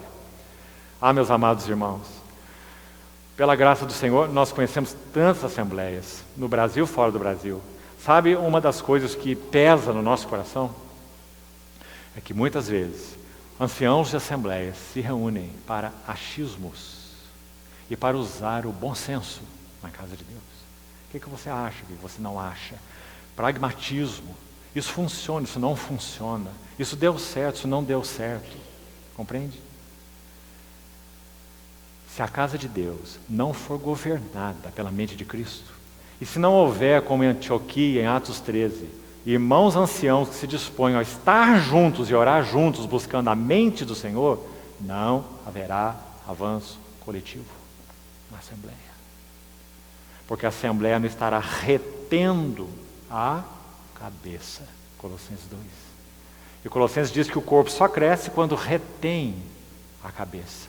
Aí todo o corpo bem ajustado e consolidado cresce pelas suas juntas e ligamentos. Qual é a maior necessidade de cada assembleia local? Irmãos mais velhos que estejam juntos aos pés do Senhor. Agora, irmãos, em quantos lugares as coisas são preparadas? As coisas vêm de cima para baixo. Não é assim? Orientações, não, esse aqui é o caminho, esse aqui já está aprovado, segue aí essa apostila, segue esse curso, faz não sei o que mais. Não é assim?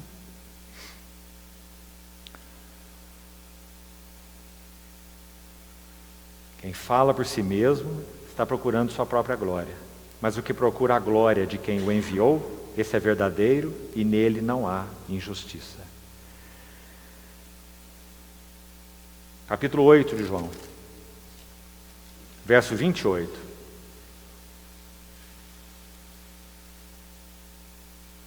Disse-lhes, pois, Jesus: quando levantardes o Filho do Homem, então sabereis que eu sou e que nada faço por mim mesmo, mas falo como o Pai me ensinou. O que ele está aprendendo aqui, ou o que ele aprendeu, o que ele está dizendo que aprendeu aqui?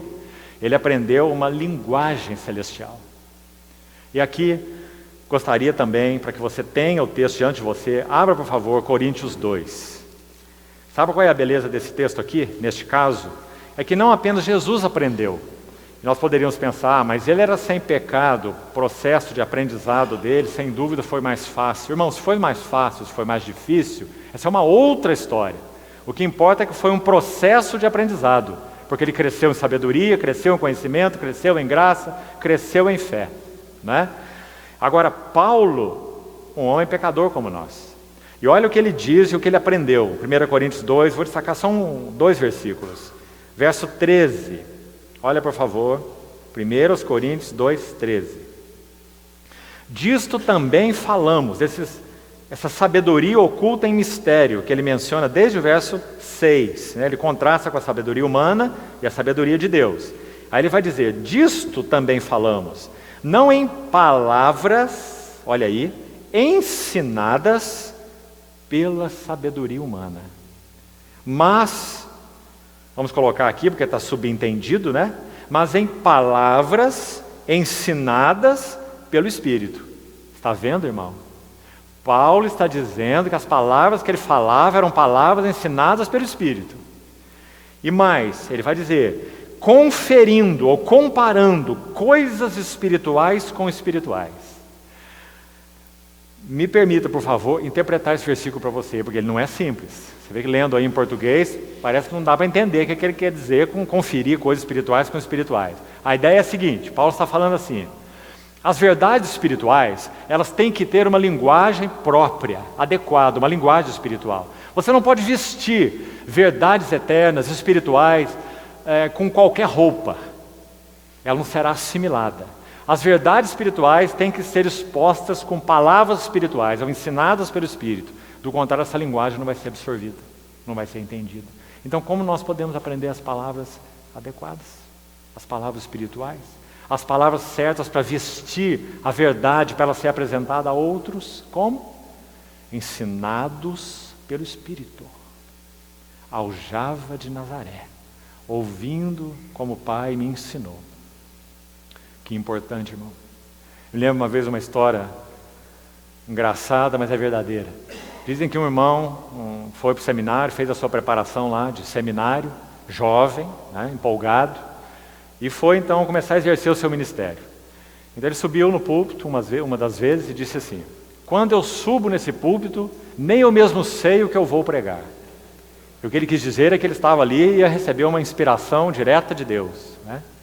E aí um ancião levantou na assembleia e falou assim, é verdade, por isso quando você desce daí, ninguém sabe o que você quis dizer. O que estava faltando para essa pessoa? Palavras ensinadas pelo Espírito, comparando as coisas espirituais com as espirituais, ou seja, uma linguagem espiritual para as verdades espirituais. Se você quiser chamar isso de cingir-se, é um bom termo. Quando Pedro fala assim, cingidos, 1 Pedro 1,13, cingidos estejam os lombos, é a ideia lá, do vosso entendimento. Cuidado, irmão. Cuidado com mirabolâncias, cuidado com historinha demais. Hoje ouvimos aqui entre os irmãos uma ilustração dessa, né? E conheço outras também. De um jovem ministro também pregando, um ancião ouvindo, e ele começa a contar a história, vai falar de literatura, e citar poeta, e não sei mais o que, e o ancião ouvindo, e o pregador animado, né? Quando ele termina, esse ancião era como um tutor para ele, um mentor espiritual. Quando ele termina e vai na porta empolgado, que acha que pregou uma mensagem maravilhosa, o ancião diz assim, olha meu filho, quando você não tiver mais nada para pregar, prega sobre Cristo. Palavras ensinadas pelo Espírito, comparando coisas espirituais com espirituais. Então, vou citar para os irmãos 3 elementos que eu gostaria que você levasse diante do Senhor em oração e eu vou concluir. Qual é a importância dessa aljava de Nazaré para cada um de nós? Qual é a importância dessa vida secreta? Primeira coisa, então. Os nossos anos já passados foram anos de vida secreta? Essa é a primeira pergunta para se considerar. Sabe, meus amados irmãos, todos nós aqui também, de modo geral, temos atividades, diversas profissões, diversas ocupações, grande parte de nós casados, antes disso estávamos nos preparando, não é? Faculdade, aprendendo um ofício, enfim. Os anos que vivemos até aqui, que tipos de anos foram? Foram anos de vida secreta? Sabe uma das coisas mais lindas, uma das mais lindas que sempre me parece, quando vejo jovens se despontando em verdadeiro amor ao Senhor? Quem sabe aí depois da sua faculdade, iniciando sua profissão, ali pelos 30 anos mesmo, né? Idade que Nosso Senhor iniciou seu ministério. Sabe uma das coisas que mais me admira? É saber que eles passaram sua juventude com todas as lutas, preparando-se para vestibulares, gastando tempo intenso de estudos, se casando, começando profissão, criando filhos no início, né? Muito trabalho, muita ocupação, chegando aos seus 30 anos e o coração cheio de depósito de Cristo, cheio da palavra, discernimento, graça, encargo. Quando nós olhamos para pessoas assim, o que nós falamos? A aljava de Nazaré funcionou nessa vida. Quem sabe esse indivíduo, quando estava lá no seu consultório, vamos pensar assim, em cada tempinho que ele tinha lá de folga de agenda, o coração dele ia para o lugar que ele amava. As escrituras, a sua meditação, a sua preparação, suas considerações, suas leituras, os livros espirituais, se colocando em cima de ombros de gigantes espirituais, não é? Que maravilha quando nós vemos jovens se despontando assim, porque nós vemos que a aljava de Nazaré foi realidade para eles. A flecha esteve lá, ninguém sabia o nome deles, não é? Era só o irmão fulano, casado com a fulana, com 2 filhinhos e que trabalha com aquela determinada profissão. Com o tempo, as coisas vão se evidenciando, né? Uma boca por Deus, um fardo de Deus, uma carga de Deus. Mas onde isso foi formado? Ninguém viu. Mas Deus o fez. Na aljava de Nazaré. Anos de preparação. Então, primeira coisa para considerarmos, nunca é tarde, irmão. Nunca é tarde. Nossos anos têm sido anos de vida secreta. Na linguagem do Salmo 90, ensina-nos a contar os nossos dias, para que alcancemos um coração sábio. Quantos de nós aqui já viveram a maior parte da sua vida? Não é? Ensina-nos a contar os nossos dias. Segundo, nesses anos secretos, a palavra de Deus tem penetrado em nossas almas. O Salmo 139, os 2 últimos versículos, contém uma das mais corajosas orações de toda a Bíblia. Eu acho que você sabe qual é. Final do Salmo 139. Essa oração, irmão amado, é para ser feita, em particular, na vida secreta, na aljava secreta. E a oração é assim: sonda-me, ó Deus, e conhece o meu coração. E mais, prova-me, significa me põe no teu cadinho e chega o maçarico em cima. Passa pelo fogo, prova-me e conhece os meus pensamentos. Vê se há em mim algum caminho mau e guia-me pelo caminho eterno. Pergunta, irmão. Ler na Bíblia é simples. Agora você vê o impacto dessa oração? Será que nós temos tido a coragem espiritual de orar assim? Todos os dias? Todos os dias que nós acordamos, nós somos uma peça de prata. E nós estamos pedindo ao Senhor, me põe no teu cadinho e chega o maçarico. Para que as impurezas possam vir à tona e sejam exterminadas. Prova-me e conhece os meus pensamentos. Então, esse processo é a aljava secreta de Deus. Ninguém vê, irmão. Ninguém vê o maçarico em tua vida interior. Ninguém vê. Só o acrisolador da prata conhece. E por último, nesses anos de aljava secreta, de vida secreta, nós temos cultivado um relacionamento adequado com Deus. O que significa relacionamento adequado com Deus? Também já sugerimos isso uma outra ocasião e quero sugerir de novo para os irmãos, para nos examinarmos. 3 coisas nesse assunto de relacionamento adequado com Deus. Primeiro, nós temos andado com pecados habituais. Significa pisando e caindo rotineiramente nos mesmos pecados. Pecados habituais. É claro que para todos nós, infelizmente, e é uma infelicidade mesmo, porque é uma ofensa ao Espírito Santo que habita em nós. Mas nós podemos pecar, é óbvio. Acho que você não crê na erradicação do pecado, né? Isso não é bíblico. Se dissermos que não temos cometido pecado nenhum, a nós mesmos nos enganamos. E a verdade não está em nós, diz João. Agora, isso é uma coisa, e pecado habitual é outra coisa. Então, nesses anos de vida secreta, nós temos permitido que realmente o Espírito Santo nos conduza a verdadeiro arrependimento, de modo a tratar pecados habituais, o mau gênio habitual, a mentira habitual, a omissão habitual, e assim sucessivamente. Pensamentos pecaminosos habituais, por exemplo. Então, pecados habituais. Segundo, um coração dividido. Um coração dividido. Quando estivermos diante do trono do Senhor, não haverá mais tempo para se tratar de um coração dividido. Nós teremos que reconhecer diante dele que nós tivemos 2 amores. Irmão, isso vai acontecer. Paulo diz em Coríntios que todos nós compareceremos diante do tribunal de Cristo. Todos. Paulo também. Todos nós.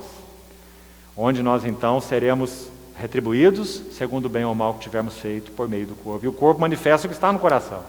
Então, será que nós temos tido um coração dividido? Sonda-me, ó Deus, e conhece o meu coração. E terceiro, relacionamentos inadequados. Começando do mais íntimo, relacionamento conjugal.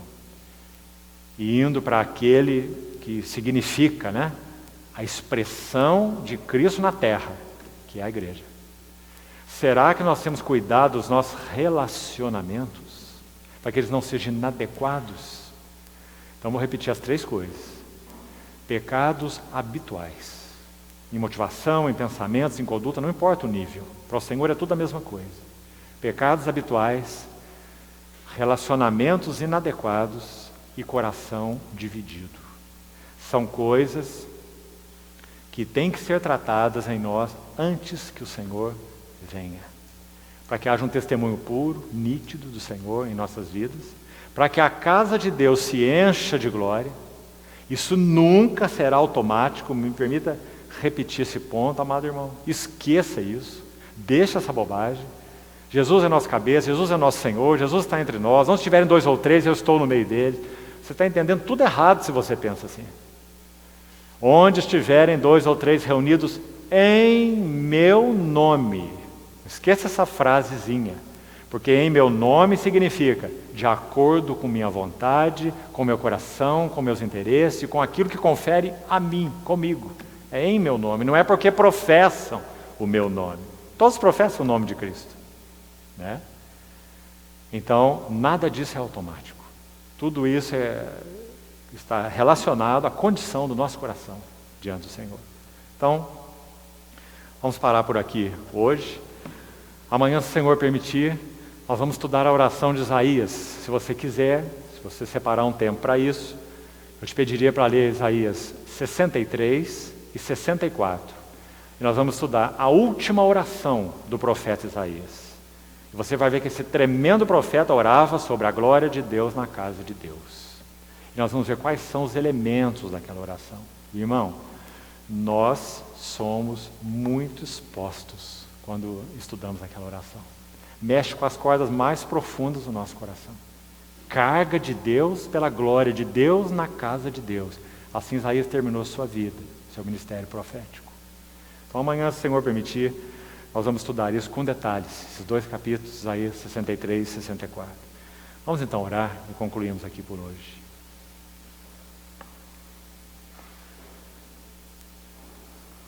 Senhor, queremos te apresentar aquilo que compartilhamos nessa noite, com simplicidade, mas também com verdade.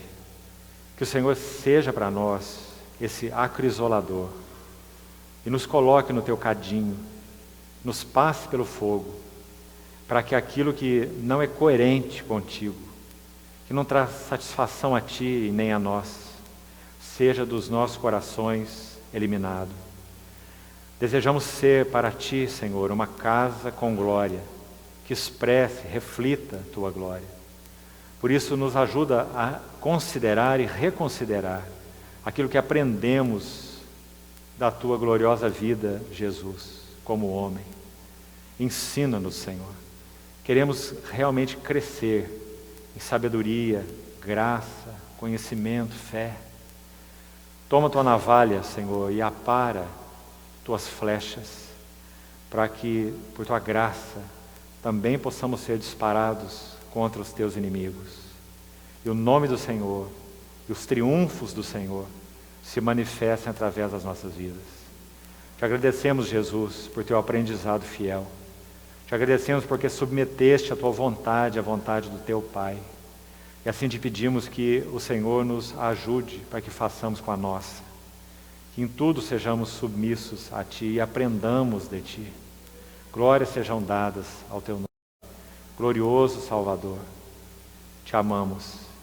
Glorifica teu nome em nossas vidas, Senhor. Antes que o Senhor venha e até que o Senhor venha. Assim oramos no teu precioso nome. Amém. O objetivo deste CD é de levar a mensagem da cruz para a sua vida e sua família. Venha participar conosco dos cultos todos os sábados às 20 horas e os estudos bíblicos todos os domingos. Rua José Bodenali, número 70, bairro Nova Tietê, Tietê, São Paulo.